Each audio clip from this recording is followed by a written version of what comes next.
Welcome back, my dear friends of the universe, to another video in which we talk about Fallout 4. Sort of.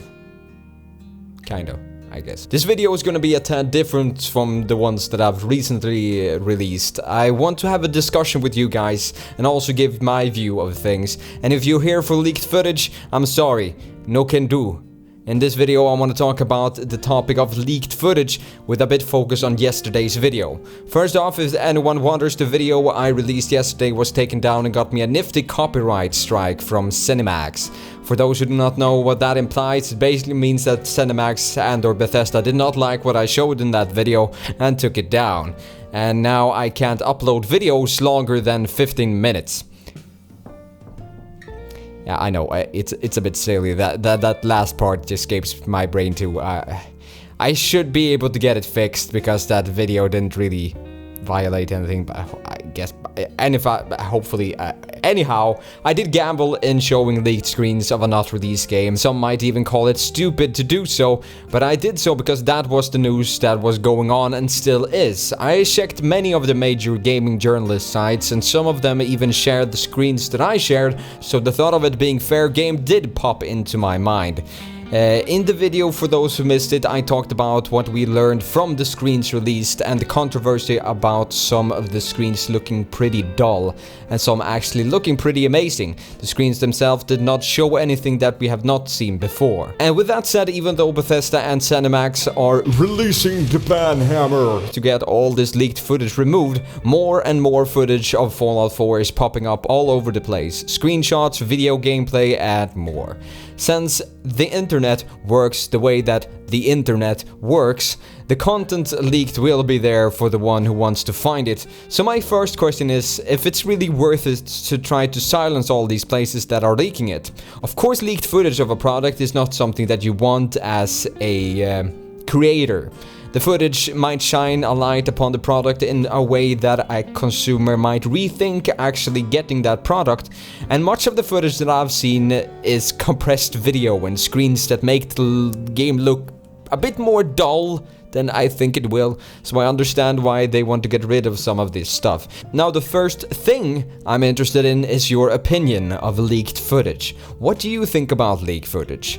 With all happening now, I've seen two very specific camps forming around the videos and what I've talked about. Some people just indulge in this and try to consume as much of the leaked footage as possible, and some refuse to watch it because they don't want the game to be spoiled for them or their picture of the game to be skewed.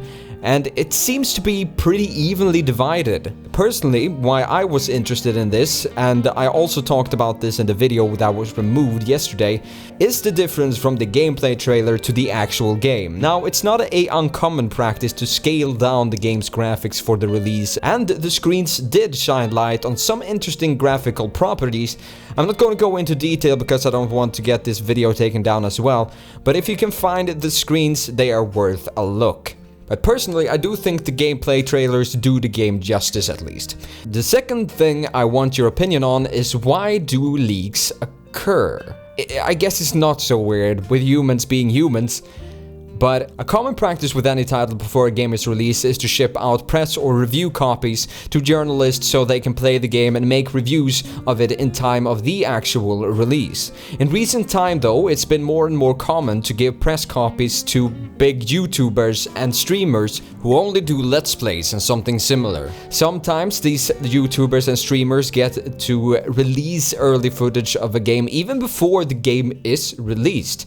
So why don't publishers give me copies of games so I can play them ahead of time? I'm a YouTuber too. Hey, okay, but no, but seriously. Give me games. Games. Gimme. Even though I think this practice opens up a bit of an unfair competition in the market, it's not my biggest concern. In the end of the day, it's all business. But I do think it opens up more possibilities of leaks. Now, not to say that YouTubers and streamers are less dependable than gaming journalists, but I can say though, just because you are a big YouTuber or a streamer, I don't think that instantly should apply to some people having these advantages. Now, I'm talking about the terms of leaks here, nothing else. But yeah, it doesn't have to be a YouTuber or streamer leaking all this footage. It might just be a dirty journalist giving a copy to his friend who then released the footage or something. I'm not trying to point any fingers here, but I do think that the problem might be bigger than ever right now.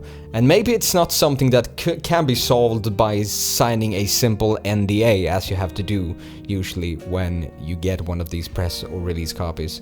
It would be interesting just to see how much resources Cinemax and other big companies spend on handling leaks and similar tasks.